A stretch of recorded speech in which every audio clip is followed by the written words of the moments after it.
종교개혁 500주년을 맞이해서 세계 모든 개신교회가 올해를 아주 크게 기념을 하고 있습니다. 그리고 여러 가지 뜻깊은 행사들을 독일에서도 또 각 나라에서도 그렇게 많이 하고 있습니다.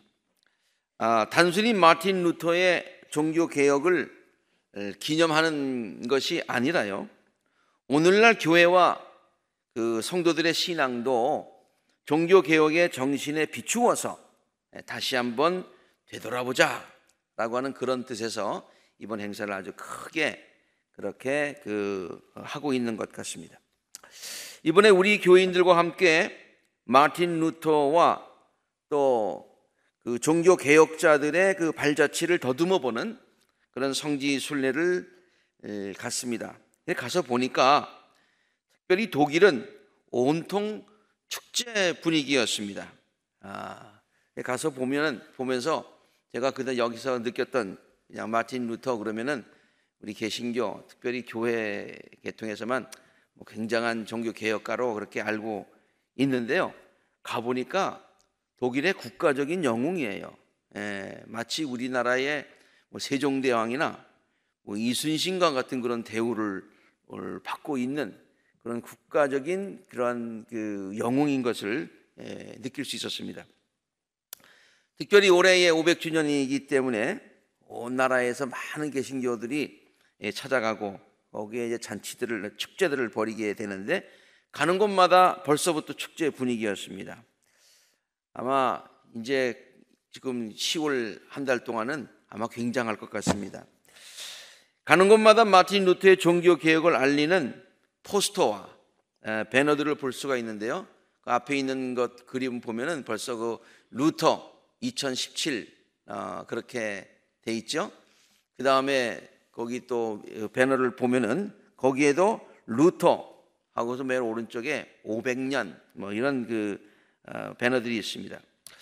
그리고 그 다음에는 뭐냐면 그 get out라고 하는 것은 get married, 결혼했습니다, 그런 뜻이죠. 마틴 루터가 종교개혁을 일으킨 1517년로부터 한 8년 후에 수녀와 함께, 이제 수녀들을 이제 다 저기 신부들하고 결혼을 시키지 않습니까? 이제 그때에 카트리나라고 하는 수녀와 결혼을 하죠. 일설에 의하면은 다 했는데 그 사람 데려갈 사람이 없어서 할 수 없이 데려왔다 그러기는 합니다만은, 아무튼 아주 근데 그때가 6월이었어요. 6월 13일 날 결혼했거든요. 1525년에. 그래서 우리가 그때 방문했던 그때가 6월 달이었기 때문에 그 동네가 그냥 온통 마틴 루터의 결혼 축제, 그러한 그 축제가 열리는 것을 볼 수가 있었습니다. 이렇게 500년 전에 마틴 루터가요, 종교 개혁을 일으킨 것은 그 당시 잘못된 캐톨릭 교회의 그릇된 신앙, 본질에서 많이 떠난 그런 그릇된 신앙을 바로잡기 위해서 비텐베르그 성당에다가 95개조의 반박문을 붙인 것이 계기가 되게 되었죠. 그것이 그 전체 유럽의 종교개혁의 그 불씨를 일으키는 그런 계기가 되게 되었습니다. 이거 한번 뒤집어 보자, 그런 뜻으로 붙인 것 아니었어요. 이거 한번 같이 토론해 보자, 이런 제목을 가지고 그런 것이 저렇게 퍼지게 되었는데요. 우리가 이번에 가서 찍은 사진입니다만은 이렇게 그 앞, 지금은 거기에 그 95개 반박문이 이렇게 아주 그냥 잘 조각이 되어 있습니다. 구리로 조각이 되어 있는데, 그때는 그냥 반박문을 붙인 것이죠. 그런데 사실 종교 개혁은요, 마틴 루터에 의해서 처음 시작된 것.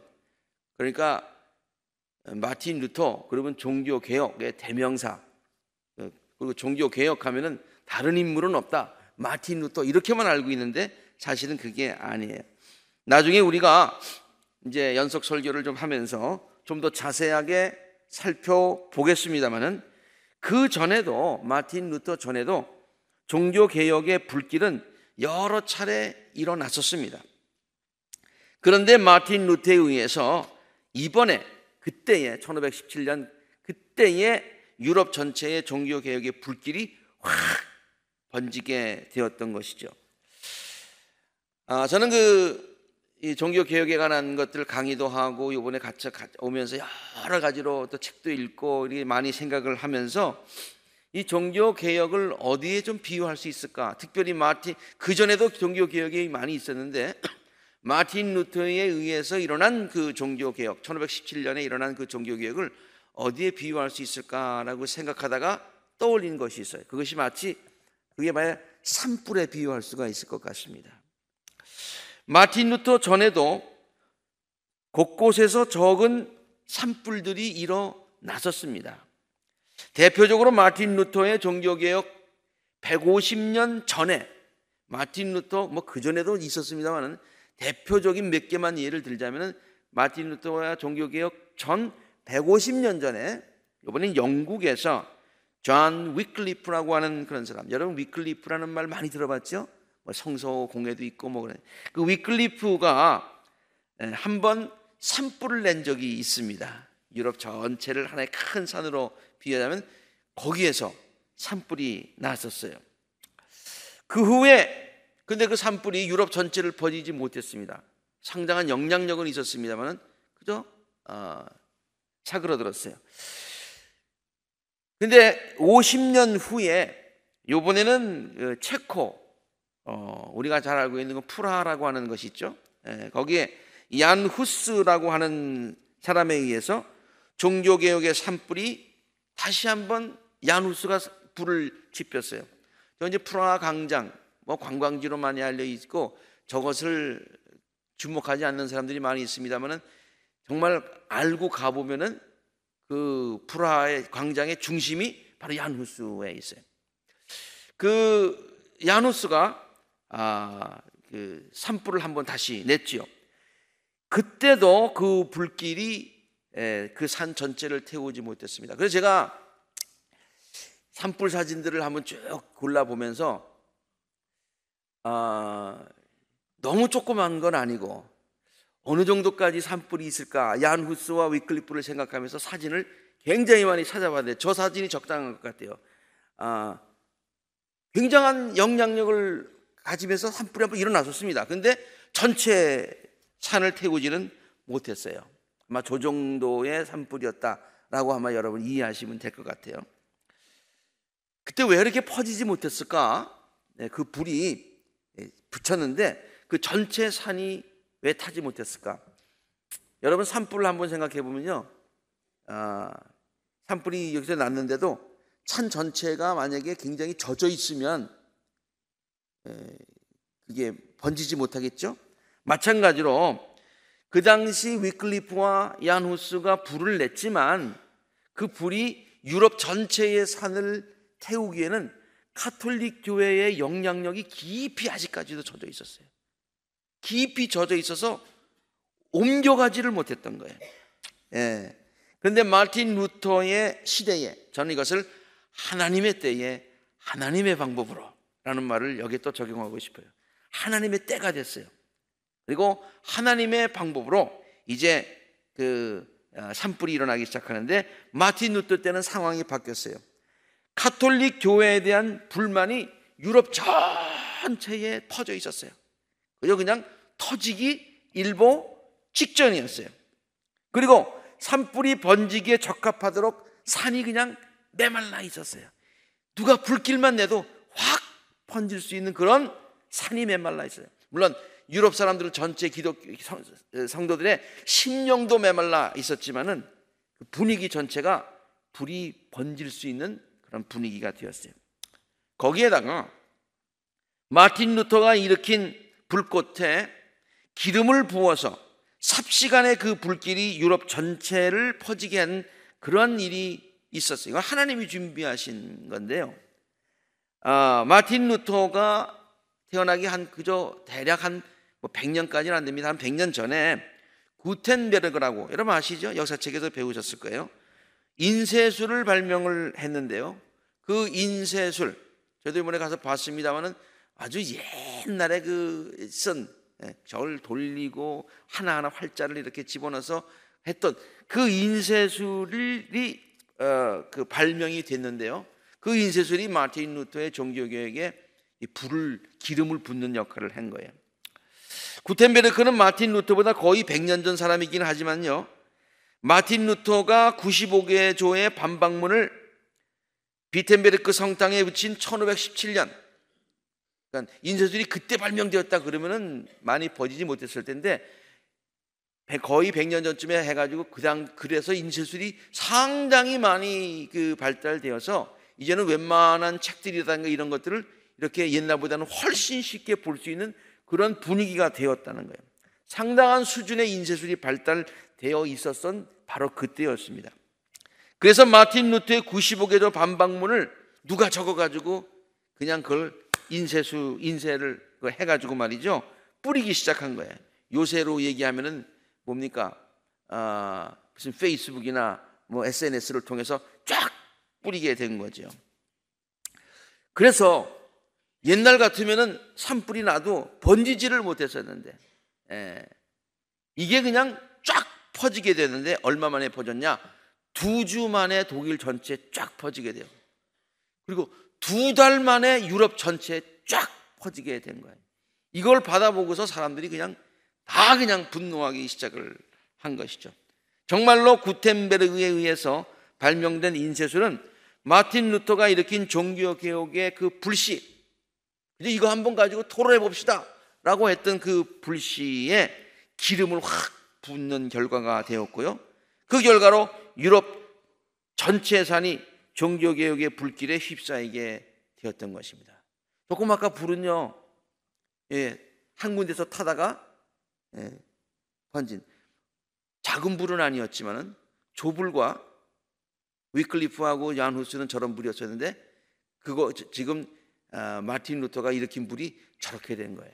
마틴 루터가 위대해서 그들보다 더 위대해서가 아니고, 그렇죠. 마틴 루터가 들으면 섭섭하겠네. 너무 그렇게 확실하게 얘기하니까. 아니고, 아닌 건 아닌 거지 뭐. 아닌 건 아닌 거. 하나님이 하신 거예요. 하나님의 때에 하나님의 방법을. 자, 종교개혁의 가장 중요한 주제가 뭐냐? 그것은 신앙의 본질을 회복해야 된다라는 그런 거죠. 본질을 회복하자. 그런데 사실 신앙의 본질을 회복하는 노력은요, 앞에서 잠시 말씀드렸듯이 마틴 루터 때 처음 시작된 운동이 아니었었죠. 하나님께서 시대마다 사람들을 보내셔서 외치게 하셨던 메시지가 바로 신앙의 본질을 회복하라, 그런 것이었어요. 그러한 메시지는 단순히 어떤 특정한 시대에만 필요했던 메시지가 아니라 우리들의 신앙이 나태해지고 습관화되어지고 형식화되어질 때마다, 사람들의 신앙이 나태해질 때마다, 형식화될 때마다, 본질에서 떠날 때마다 하나님께서 하나님의 사람들을 통해서 외치게 하셨던 메시지가 바로 신앙의 본질을 회복해라 라는 그런 메시지였다. 이런 면에서 본다면은 구약 전체에 나오는 선지자들의 메시지가 바로 그런 메시지였어요. 본질을 회복해라. 이사야의 외침을 한번 들어보시길 바랍니다. 이사야의 외침 다 읽지는 않겠습니다. 하늘아 들어라, 땅아 귀를 기울여라. 주님께서 말씀하신다. 내가 자식이라고 키웠는데 그들이 나를 거역하고 소도 임자를 알고 나귀도 임자를 아는데 이스라엘은 나를 기억하지 못하는구나. 그러면서 너희들은 어떻게 맞을 짓만 골라서 하느냐, 그렇게 얘기를 갖다가 하시면서 말이죠, 주님께서 이런 말씀도 하십니다. 너희들 무엇하러 이 많은 재물들을 바치느냐? 왜 형식적으로 신앙생활 하느냐? 이제는 내가 너희들이 형식적으로 하나님께 나한테 바치는 순양의 번제물과 살찐 짐승의 기름기가 지겹고, 나는 이제 수송아지 어린 양과 순염소의 피도 싫다. 하나님 나한테 바치면서 못된 짓은 다 하면서 신앙의 본질을 떠난 너희들 내가 싫다. 빨간 걸로 있는 것을 한번 보겠습니다. 그러므로 이제 외칩니다. 본질로 돌아가라 라고 하는 그런 외침을, 너희는 씻어라, 스스로 정결하게 하여라, 내가 보는 앞에서 너의 악한 행실을 버려라, 악한 일을 그치고 옳은 일을 하는 것을 배워라, 정의를 찾아라, 억압받는 사람을 도와주어라, 고아와 송사의 편애를, 이렇게 실제로 삶을 통해서 신앙을 증명해라 라고 하는 본질로 돌아가라는 메시지를 이사야가 외치고 있어요. 이사야의 외침반이 아닙니다. 지금 이런 면에서 한번 구약에 나오는 모든 선지자들의 외침을 보면 그들이 모두 다 종교 개혁가예요. 사실은 종교로 개혁가라는 말보다도 신앙 개혁가라는 말이 좋죠. 근데 왜 마틴 루터에게 종교라는 말을 썼을까? 그것은 보니까 그때의 그 신앙이, 기독교 신앙이 그 개혁한 것이 교회 내뿐만이 아니라 유럽 전체의 사회, 문화, 경제, 그 다음에 유럽의 세계 역사까지도 바꿔놓았기 때문에 종교라는 말을 쓴 것뿐이에요. 네. 이런 관점에서 본다면은 예수님 자신도 종교 개혁가였더라고요. 사실은 마틴 루터한테 붙이는 것보다 예수님한테 붙이는 게 더 적합한 것 같아요. 신앙의 모양만을 갖추고 참 신앙의 내용을 잃어버린 그 당시 종교인들을 향해서, 바리새파, 사두개파 이런 사람들을 향해서 외식하는 자, 겉에만 꾸미는 자, 그리고 회칠한 무덤은 무덤인데 그럴듯하게 색칠을, 페인트 칠을 해가지고 그럴듯해 보이지만 무덤이에요. 예수님께서 그들을 꾸중하셨죠. 율법적인 하나님 신앙을 타파하고요, 진실로 하나님을 경외하고 그의 뜻에 순종하는 믿음을 가르쳐 주셨던 것입니다. 정말로 위선자들아 너에게 화가 있을지어다 라고 강하게 외쳤던 메시지가 특별히 복음서에 많이 나와 있어요. 특별히 마태복음 23장 전체를 할애해서 예수님은 바리새파, 사두개파, 그 당시 종교개혁가들을 위해서, 위선적인 신앙생활을 하는 사람들을 위해서, 본질에서 떠난 신앙생활을 하는 사람들에게 이렇게 경종을 울리는 메시지를 전하셨던 분이 바로 예수님이셨다. 오늘 우리가 함께 읽은 본문 말씀도 에베소 교회를 향한 성령의 말씀이죠. 그것도 동일한 메시지 아닙니까? 오른손에 7뼈를 쥐고 7금촛대 사이를 거니시는 그 성령 하나님께서 말씀하시는 거예요. 너에게 나무랄 것이 있다는 겁니다. 그것은 네가 처음 사랑을 버렸다는 거예요.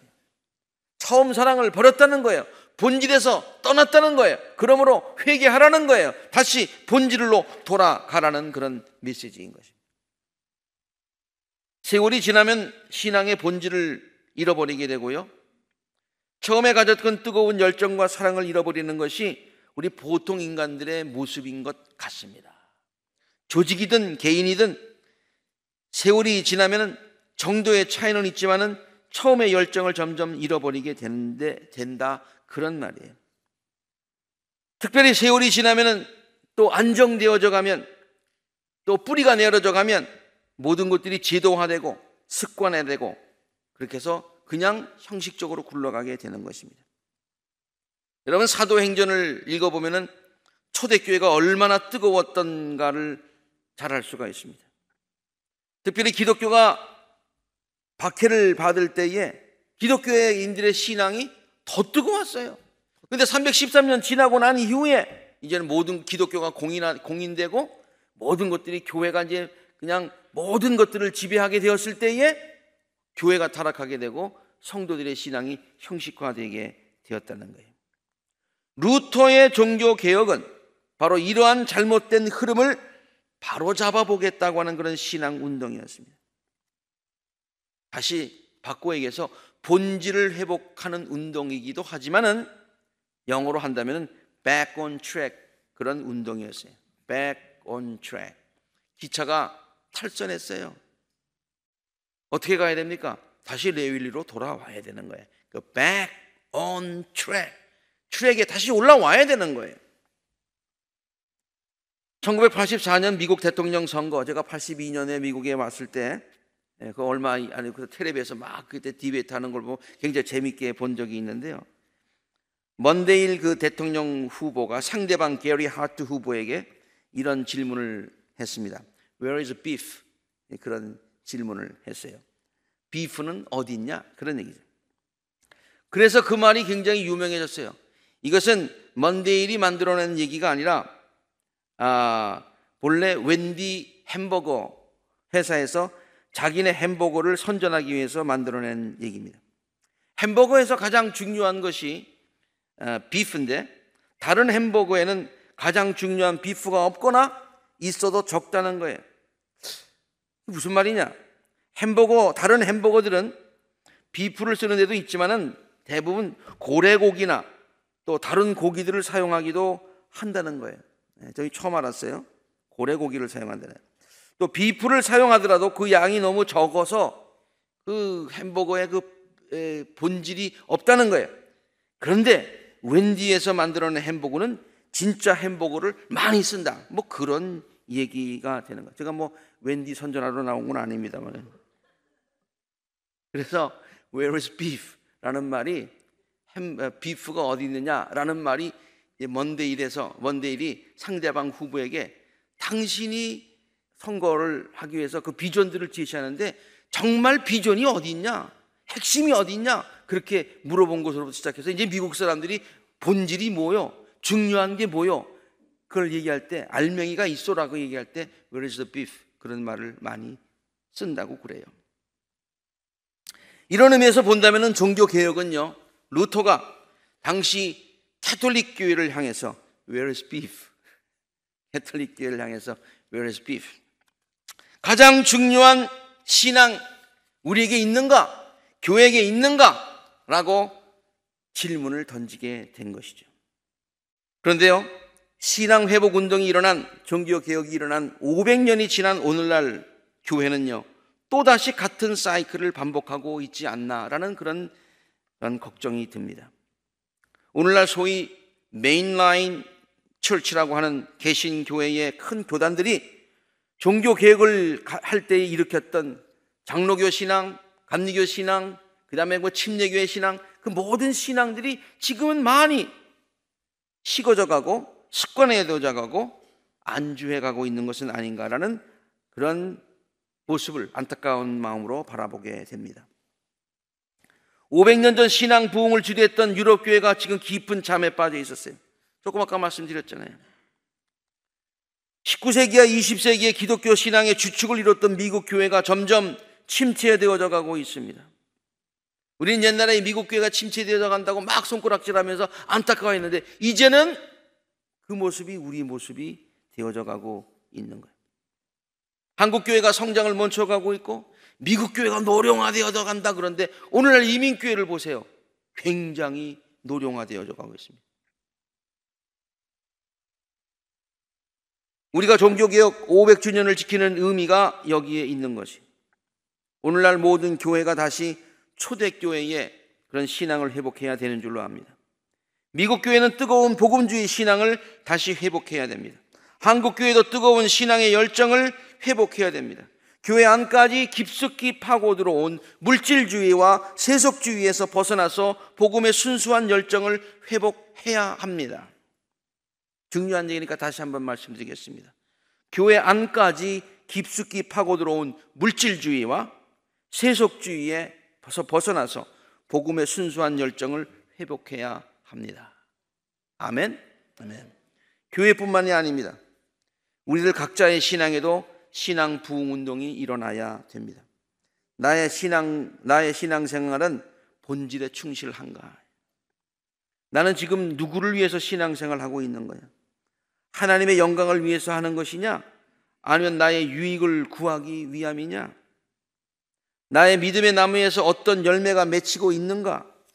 혹시라도 내 안에 있는 믿음의 나무에는 잎사귀만 무성하고 있지는 않는가? 혹시 내 신앙은 습관적인 것은 아닐까? 나의 기도는 정말 진실한가? 나는 기도대로 살고 있는가? 말씀대로 살고 있는가? 무엇보다 내 안에 예수의 생명이 있는가? 나는 신앙의 본질을 붙들고 있는가? 아니면 신앙의 비본질적인 껍데기만 가지고 있는 것은 아닌가? 정말 하나님께 영광을 돌리기 위해서 예배 나오느냐? 아니면 성경에 나오는 말에 의하면 성전 뜰락만 밟고 다니느냐? 믿음의 본질을 붙들고 신앙생활하는 것은 매우 중요합니다. 믿음의 본질을 잃어버릴 때에 우리들의 신앙생활은 활력을 잃게 됩니다. 속이 빈 강정처럼 생명력을 잃게 되는 것입니다. 우리들의 신앙은 형식적인 것이 되는 것이죠. 거듭난 크리스찬이 아니라 모양만 갖춘 크리스찬이 된다는 말입니다. 종교개혁 500주년을 맞이하면서 우리들의 신앙에도 조용하지만은 구체적인 신앙개혁 운동이 일어날 수 있기를 간절히 바랍니다. 이런 말씀을 들을 때마다 조금씩 불이 일어났다가 또 꺼지고, 또 들을 때마다 조금 일어났다가 꺼지고 그러는 게 아니라 좀 확 좀 붙었으면 좋겠어요. 생명력이 있는 믿음, 확신에 찬 믿음을 갖고서 기쁨으로 신앙생활 하시는 우리 모든 성도님들이 되시기를 간절히 바랍니다. 이렇던 믿음의 본질을 되찾기 위해서 종교개혁을 일으켰던 마틴 루터처럼 우리 안에 혹시라도 잃어버렸을지 모르는 하나님과 예수님께 대한 첫사랑, 십자가에 대한 열정, 교회를 사랑하는 그 순수한 마음들을 되찾는 종교개혁이, 신앙개혁이 조용히 그러나 힘차게 일어날 수 있게 되기를 우리들의 삶의 이유가 되시고 목적이 되시는 예수 그리스도 이름으로 간절히 축원합니다.